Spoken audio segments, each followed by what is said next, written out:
In the workplace, most of us see potential in others and hopefully potential in ourselves. So how do we convert this potential into performance, or at the sacrifice of alliteration, I prefer the word achievement?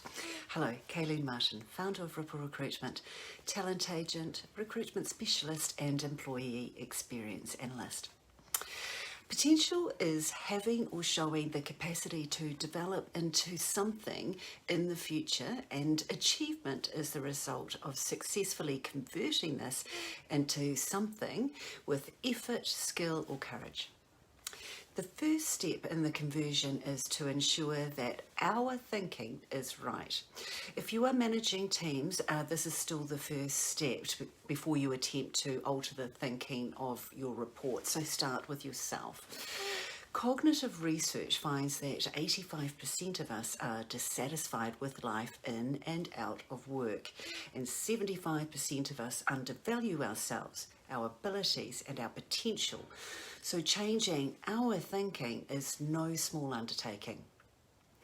The next step in the process is to define what performance, hereafter referred to as achievement, looks like, and ensure that all parties understand and buy into this definition. Be sure that the achievements are aspirational and can realistically be attained. It is important to note at this stage that we are not all aspirational, and some prefer to simply meet minimum requirements, and frankly I think that is okay. Our workplace objectives are not going to be everyone's priority, but lower level achievers, given the right work environment and function, typically still value keeping the business wheels in motion. Next, you need to ensure that your workers are positioned in the correct function in the business, so you are setting them up for success.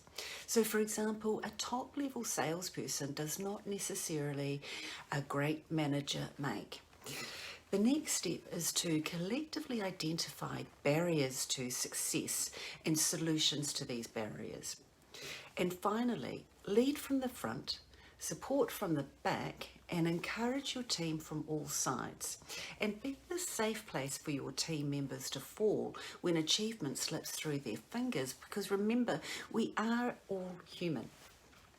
Great coaches will get teams achieving beyond their expectations and delivering outcomes they once may not have thought possible. And they will do this by exhibiting confidence in the abilities of their team members. When a person is low on confidence, they can borrow it from other people until they can develop their own. So back to step one. There are numerous ways to alter our thinking, with one of the most well-known and one of my personal favourites, the Pygmalion Effect. So the Pygmalion Effect is a gentle approach. It raises people up and treats them with respect.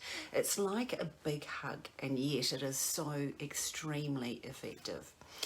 It is the act of having high expectations and of leading your team into improved performance and higher levels of achievement. The other side of the coin, of course, is that the opposite is also true, that if you act with low expectations, you lead your team into lesser performance and lower level achievements. Google the topic if you are not already familiar with it. Thank you for watching. Bye for now.